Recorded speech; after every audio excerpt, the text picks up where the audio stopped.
Morning, Amanda. Morning. Morning. Sorry. Sorry, everybody. We've had a few technical difficulties this morning, so apologies for the slight delay in our appearance this morning. Yes, we love technology as well, don't we, Amanda? Yeah, it's great. It's fine.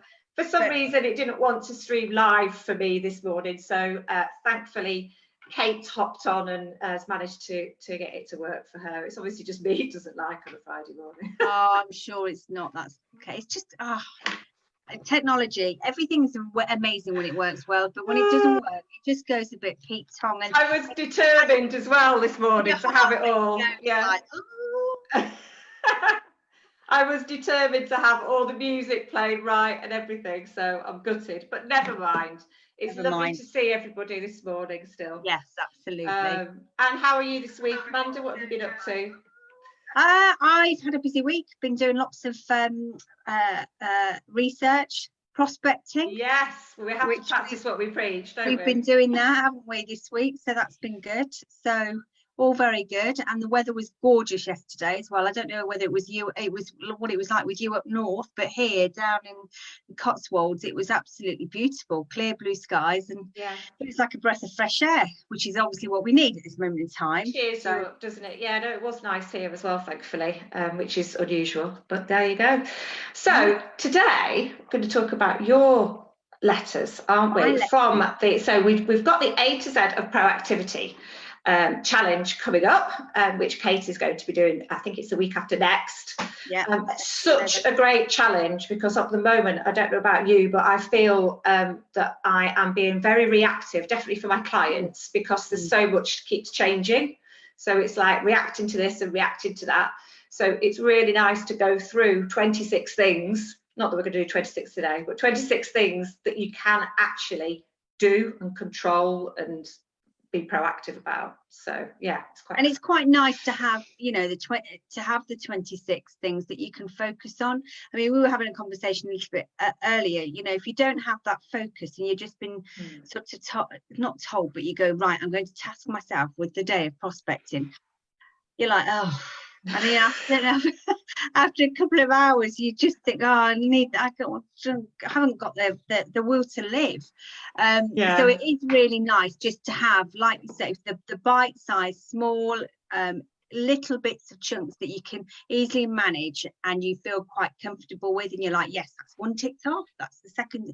So it's it'll be really good. So I think it's good to be accountable to somebody as well, isn't it? We're trying to be accountable to each other when we're doing it. No, I don't mean like you haven't done this and get told off type accountable. No. I mean sort of encourage each other accountable.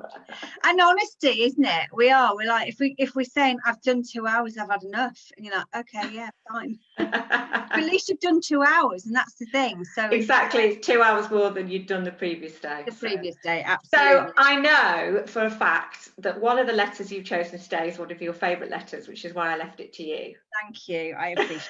It is mine as well, I have to say. So yeah, it's probably, to be fair, anyone who's in reactive sales, it will be proactive sales, what am I talking about? It will probably be their favourite letter as well. I think we all can sort of feel a sense of annoyance when this happens. So I'm going to say, can I have a big drum roll? My favourite letter has to be the letter J. Now, and it's not for Jaffa or anything like that. It's J for just pick the phone up. Yeah. And I don't know about you, Becky, but having spent many years in a sales office for a large independent hotel and venues over my many years of doing this, I've learned that building relationships with clients actually start at the very start, before they actually step foot through the door of your premises. And it's about that, building that relationship up and picking the phone up and getting personal. We're all very quick to sort of send a text message or send an email or whatever it may be, because we're in the world of that. But you know, picking the phone up and when handled right can really get to the heart of the issue or the inquiry or whatever it may be. And I think I love picking the phone up. I love actually talking to people and engaging and understanding what they're trying to achieve and hearing their tone of voice, and if there's a hesitation or they're uncertain, and just really sort of listening properly and understanding what your client is actually trying to achieve or wants to do. And of course, we have to remember, don't we, we're in the hospitality business. And when you look at the definition of hospitable, it is about being friendly and welcoming and you know, just being personal. And I think that is exactly what it is. If you can't have that one-to-one face-to-face, then the next step is the phone. So I'm all for that sort of, you know, picking the phone up. And of course, you've got to be confident in doing so. And that does take years, or certainly you've got to be a bit, I don't know, you can train confidence, I think, telephone confidence, but I just it's about knowing what you want to say, listening to what your client, and then providing a solution, I think. So I know that there's some team members who aren't as confident, and probably that's why they are very much keen to just receive an inquiry back via an email, because they haven't got that confidence. But you know, with time and with experience and knowing your products and everything else, you would have that confidence. And obviously we do that sort of thing, don't we? We're just in the process of putting together our mystery shop package. Yes. So and that's more your bag now, isn't it, Becky, what you've been doing? It is. It's something I really enjoy doing. I like that side of things. But you're completely right. I mean, when it comes to, I think people are very quick, and I have to say, occasionally I am guilty of this, of whizzing off an email, maybe because I feel like I can't, maybe not in the right mood to speak to somebody, which I know is not necessarily the right thing to be like. But I did used to work, as you probably know, I set up one of the Yorkshire Cluster sales offices for Marriott. And I can hear myself now when they're going, oh, this email saying da, da, da, da. I can hear myself saying, just give them a call, just give them a call, like it was some sort of like Tourette's, that just give them a, you know, as if it's the most inspiring, amazing miracle thing that's ever come out. Just give them a, you know, like they've never thought of it before. No. And yeah, you do, like you said, there's like, you pick up clues on the phone, don't you, that you can't find in an email, for example, as well as the obvious, where you can't ask the questions to really find out the needs and provide the right solutions. There's things I think that come across on the phone, like, for example, you know, if somebody says, yeah, I don't mind using the Gordon suite again. They obviously do. They do. You know? Whereas in an email, it's kind of like, yeah, we don't mind you. You might think, oh, that's fine then. Yeah. So it's like underlying tone, isn't it? And the things that aren't being said in between the words, which are being said. Yeah, exactly. It's you're right. I mean, there's no denying that obviously after the conversation you've got to go back with an email, so you're clarifying everything that you've said on the phone, and you're putting it into a writing document or an RFP or a proposal or whatever, and that's obviously quite key. But I recall we back years ago now, we received a really nice inquiry, and it was from an agent, and I happen to know the client. They had to go via the agency, and I literally just I could have completed the RFP, and I have to say, absolutely bloody hate completing RFP. But anyway, I thought, no. Well, that's another thing. You've just hit the nail on the head, though, haven't you? There, it's more fun chatting to people as well. Yeah, absolutely. So I picked the phone up and I rang the client, and the RFP was talking about some a room or something, and it wasn't very clear. And I spoke to the client, and it transpires that they needed a room that was completely, had no windows, nothing, because they were doing forensic they were looking at crime scenes. It was wow. yeah, it was really interesting. Yeah, but they were looking at they needed to explain to participants about various crime scenes, and so of course they were using AV visuals for these of real crime scenes, and you don't want the general public walking, you know, oh, what's going on there, there's a dead body on the screen or anything. So of course, me having that conversation, I then you know, I understood, and then was able to go, look, you know, we've got the perfect room, it's completely closed, we can make it so no public can be accessible to it, it will really work with what you're doing. And of course, if I hadn't picked that phone up and hadn't spoken to that client and really got deep into what they actually wanted and just responded back to the RFP, I would have sold the beautiful suite that's got, you know, floor to ceiling glass. That wouldn't work at all. Yeah, completely. Mind you, I guess there should be some onus on the fact that they maybe should let you know that in an email. But yes, you are completely right. Yeah. Yes. Yeah. But no, and also, do you know what? I think the team that I used to work with, and it's not just them. I know it's kind of it's quite common. I often think they thought they were saving time by sending an email. So like I'm thinking about sort of follow-ups on email, that kind of thing. You know, that sort of like, you know, well, you know my hated line. Yeah. Just calling to follow up. Just emailing to follow up. Yeah. Don't like that either. But they think they're doing it. It's quicker for them. But actually, in the long run, it's not, is it? Because when you pick up the phone, you can find out the information, bish, bash, bosh, that you need, and whether you can help them, whether it's the right fit or not. But when you just bob in an email back and you're getting you're going backwards and forwards and backwards and forwards, and sometimes you still don't get to the bottom of it. It's actually wasting your time. And even to the point where if you ask the right questions, it's not the right fit for you, then you can kind of move it off your park it or well. Whatever you need. Exactly. Instead of waiting for the response back or email to come back and then realize, oh, I've just sent 3-4 emails, chases, whatever, and it's not gonna. Yeah, you're absolutely right. So it is, and you know, and then it's it is about picking the phone up, and I absolutely I'm such a bugbear, it's such my bear. I know it is, and it comes across you like. Fem said phone calls are also instant, so you can action straight away. Completely true. Yeah. Yes. And it's much better to handle objections. Yeah. I mean, exactly, because you can ask if they have got an objection. You can find out. You know, why is that important to you? Why is that a challenge? You know, and you can delve deeper, can't you, when you've actually chatted to them? But if they're coming back to you on an email and they say, "Oh, we just don't have the budget," you know, you're more than likely to do something silly and just drop the price instead of finding out why they don't have the budget. And it could just be that they want to spread it across because of budget constrictions that year, or you know, it could be something completely different. So that is very true. You can build rapport much better on the phone.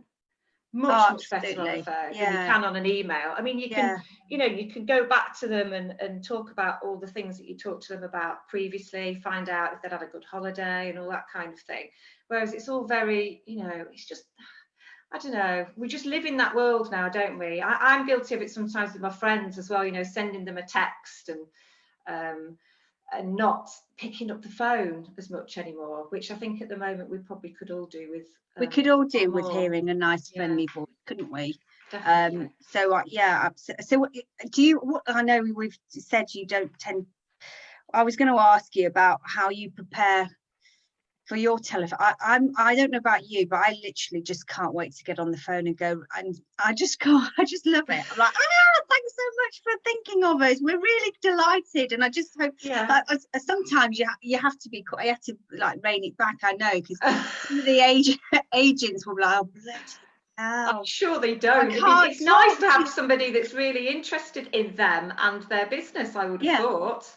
And it stand out. It does, and I think also, do you know, to say thank you. Thank you so much for thinking of us, you know, and putting that inquiry or RFP or whatever to us. I mean, when we think about it, how many thousands of venues across the country is there? And it's about just going, you know, you chose our venue. Thank you. Yeah. So. But it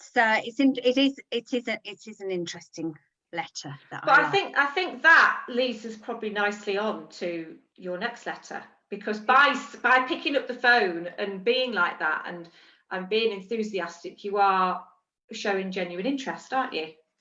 Yes. And Do you still like that little segue? a little everyone knew into that. So yes, my next letter is H, and have genuine interest. So we all know that ultimately the end goal is the sale. Yes. And there's no two ways about it, and we have to identify that. However, it doesn't have to be bang bang, let's get the sale.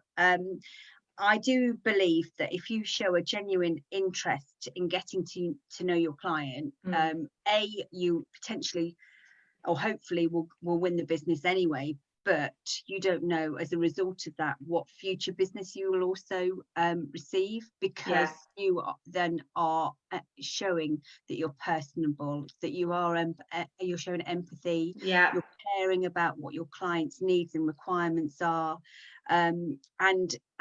you know, you want to know and are genuinely interested in them. It could be their interest in their business, what their family, what like you said, their family holidays, what they've done at the weekend.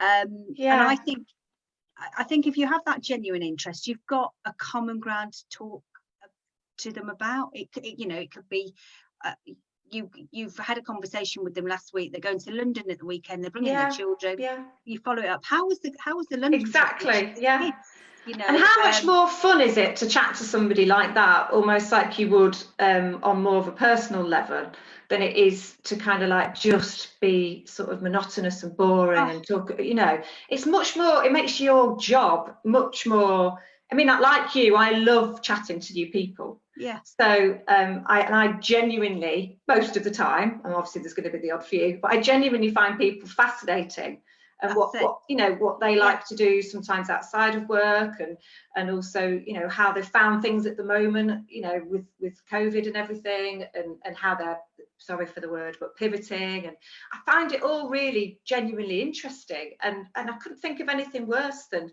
just sort of, I don't know, speaking sort of parrot fashion and not being really interested in what I was discussing with them as well. No, absolutely. You know, if so you don't talk about what they've done or their interest or whatever, and you literally are on the phone and or whatever means of communication, and so I've sent you the proposal, is everything all right with it? Would you like to book? I mean, it's not going to work for me. I'm sure it wouldn't work for you. And or equally from our sales side of things, it's not like you said, it's not enjoyable. What's the point?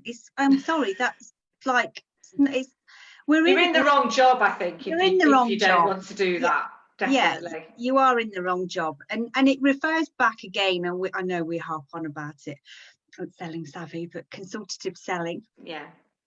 Building the relationship up, not just the sale. Yeah, it is. Yeah, and it's about having an interest in, and like you say, the long-term relationship. You just don't know, and they could move on, and then you will always be their thought in their thoughts when they think of something else, another inquiry or venue for another company they're working for. So I think it does bode really well to build those long-term relationships. And I think if you show a genuine interest as well, it stands out. I mean, it goes back to me harping on about my favourite quote, which I've just recorded this morning as well, haven't I?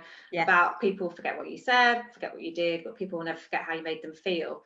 And I think if you have a genuine interest, that's what people will remember, how you made them feel, like you made them feel important because you wanted to know about them and their business and what they're doing. You know, you make them feel special, which some of your competitors might not be doing. So again, you'll stand out. And, you know, we all want to be listened to properly, don't we? We want to be genuinely listened to. Because how awful is it when you're at home and your husband or your children or whatever don't listen to you, or your boss or your doctor, and how frustrated you get, and that they're just not interested in what you've got to say. And you know, I know that's to the extreme, but that could still come across with your clients if you don't, if you don't do the right things to show that you're genuinely interested. So it's things like making sure that they know you're listening, isn't it? By saying all the right things, going, repeating back, writing stuff down if you're in front of them, summarising, so this is what you're telling me, all that kind of stuff, as well as the building rapport stuff, and not being distracted. And how many times do you speak to people and you can tell they're not listening to you? And that really frustrates me. It really winds me up. You can tell they're just like, you're right. Then when they look at when you see someone walking across and they're and you're like, really? Like, hello. Still here. Yeah. But that does wind me up. And not interrupting people, which I have to say I'm really bad at. But in my defence, it's usually because I'm super excited about something and I want to get across what I'm trying to say. Yeah, and that's nice. Yeah, because you're obviously taking a genuine interest in what they're saying, and you want to interject and go, oh, actually, what about X, Y, Z? Or oh, I'm really excited. So yes, and I think also mirroring when we get the chance to actually have our face-to-face meetings, mirroring the body language as well, and leaning in forward and because that shows interest, doesn't it? The fact that you're kind of leaning in towards them. Although I'm not sure when we'll be able to lean in towards people ever again at this rate. With a mask and a whole PPC whole suit on, maybe they might let us. But I think also genuine compliments. Now, I'm not talking about fake compliments like, oh, I love your dress, when you really don't like it. I'm talking about just how nice it is, even in everyday life. I think even with friends, to sort of compliment people on things that you genuinely think they're good at. Or I do this, or try and do this on LinkedIn, but I actually only do it genuinely. So I wouldn't ever say to people, oh, you look amazing, or oh, that room looks brilliant, or your hotel looks beautiful, if I didn't mean it. But if I do see something and I think, well, I'm going to tell them that, because it's nice to hear a genuine compliment, isn't it? That is, and it's lovely. And not only to receive one, but how do you feel giving one? It's such a nice feeling, isn't it? It's a nice thing to do, isn't it? It is. Yeah. And even better when you really, really mean it. But you can compliment on people's business. You might have seen them in the news. You might say, you've got the most amazing new garden, haven't you? I saw it. It looks beautiful. Just compliments like that when you're chatting to people. What else? I mean, there was a picture of a lady that I've not seen for a while the other day on LinkedIn, and she just genuinely looked really amazing. And I just told her, I thought, you look brilliant. I've not seen you for ages. So it's like all those kind of things are just so nice. It is nice. Yeah. Oh, that's nice. I know, I can be nice. You are lovely. Oh, you see? It's like a mutual appreciation society in Selling Savvy. So so I don't know if there's much else around that, but I think we've probably hit most of the main sort of ideas. Has anybody got anything that they do that shows genuine interest? Or anything around picking up the phone, any stories or anything like that, then please bob it in the comments. Let us know that you are there. I actually have to tell you a quick story, which has just wound me up this week, because it's such completely the opposite of consultative selling. I feel like I need to say it. Go on then, come on. So I'm going to have to sort of not name names, but I was due a renewal for some insurance this week, and somebody did it for me last year that was recommended for my business, and he kind of called me 2 or 3 times when I missed it. I've had quite a busy week, and I've had quite a few sort of difficult things going on in my personal life as well. So I'd said to him, "Oh, sorry, I'll give you a call back." And I said when I'd give him a call back, and he ignored that, so he didn't listen to me and just kept calling me back. Right. Then he sent me a message on LinkedIn, and I was like, "Hi, yeah, really sorry, been really busy. I'll call you when I get a moment." But he immediately called me as soon as he received that LinkedIn message. So again, didn't listen to me. And then, I know this is going to, then he sent me a Facebook friend request. Well, I'm not really the sort of person that mixes a lot of business and pleasure. I do have some lovely people that I get on with, that I do mix, which I thought was a bit odd. So I eventually rang him yesterday and said I'd got sort of half an hour slot. If he could call me then, great. If he couldn't, I would call him after 3:30.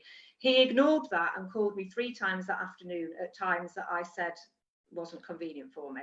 So I've decided to just go somewhere else. And I know that sounds really probably pathetic, but it's just wound me up. The thing is, though, if he's not listening to you when you want to discuss your renewal, you have to then question, well, what's going to happen?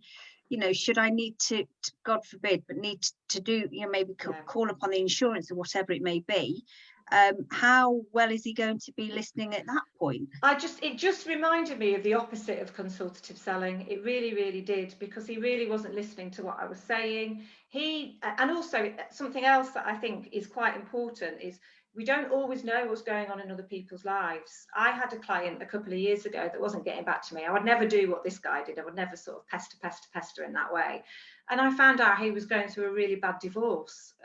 So you don't know what's going on in other people's lives when you are kind of like pestering people. So yes, we need to follow up, but we need to do it in a consultative way. But it just made me realize that actually I don't want to carry on doing business with him. So no, and you're in effect a warm lead, aren't you? Because I could have been a dead cert, really. I would have quite happily renewed with him.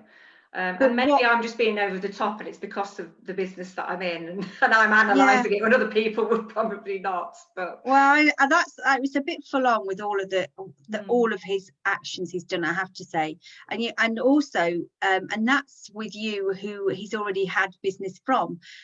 What would he be like if it was a new lead? My word. He's obviously very good at what he does. He's got very good recommendations, and I hope he's not watching this, but anyway, and he's very old school, I think, old school sales, and probably hasn't quite grasped onto the selling savvy way. We need to get him on a course, obviously. What have we got on here? Oh, Jan. Hi, Jan. Hi, Jan. We all love a compliment when it's genuine. It makes people feel good. I told a lady in the supermarket the other day how lovely she looked. She was really happy about it. Oh, that's so Jan, nice. That's lovely. That is so nice. I do remember last year somebody saying to me, oh, I love the colour of your dress. It really suits you. Like a random person in the street. And at first I was like, oh, this is weird.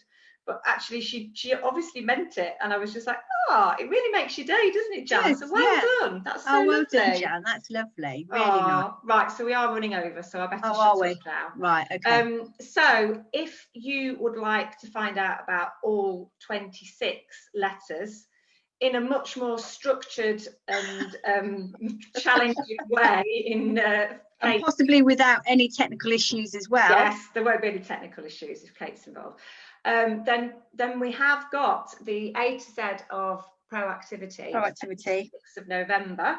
If we've got one of our lovely team that might be able to bob the link into the comments, that would be fabulous. And it is live, isn't it, every day on Facebook, on a private Facebook group that you belong to. So you belong to a lovely community of people that are all trying to do the same thing and achieve the same goals. And it's live. Let me get this straight now. Is it 10? It's 10, isn't it? 10 till 10 quarter for about to 11. half an hour, half an hour, 45 minutes every day, which will be a structured way of going through all of the letters with a challenge every day, so that you can be proactive in this day and age when things are very reactive. Yeah. These are the things you can do, you can control, and just really motivate you and sort of give you a bit of a oomph, a kick up the bum. Okay. And the nice thing about it is, because you're on a closed Facebook group, obviously you all get to be given activities that you need to do, and once you see other people doing them on the Facebook group, you're almost like, oh, they've done it, I've got to do it, I've got to do it. So you do take accountability, and you do get stuff done. We've all been there, haven't we? We've all been on these these sales training courses it's a death by PowerPoint, isn't it? And you go, right, at the end of it, when I get home or when I get in the office tomorrow, whatever it may be, I'm going to put to action. And I don't know, I'm going to hands up, I never do it, or I have every great. You try, you start, don't you? And then something gets in the way. Yeah, that's it. Whereas at least with these challenges that you do them because you feel compelled. You don't want to let anyone down. And you encourage each other, don't you, on the group? Everyone encourages each other. So so you can tell that we really love them and we're really passionate about them. So yeah, A to Z of Proactivity, the week commencing the 2nd of November with Kate. So if anybody wants to know any more information directly, then please do message us. We'd be happy to chat about it. Yeah, Jan, it really does make you feel good. Let's do it at least once a day. Right, there you go, Jan. Jan set us a challenge today. We need to give somebody a genuine compliment. Yes. Like that, Jan. Kate's put the link in, and Kate, she's also said she's really excited about this one. Our biggest ever challenge is back. Love it. Right then, everybody, I hope you all have a lovely weekend, and thank you for tuning in. And we're back next week. I forget what it is next week. I think it's about planning ahead, and I think it's with Fem and Kate. So Savvy says next Friday, planning ahead. And we'll see you. Have a nice weekend. Take care. Bye. Bye.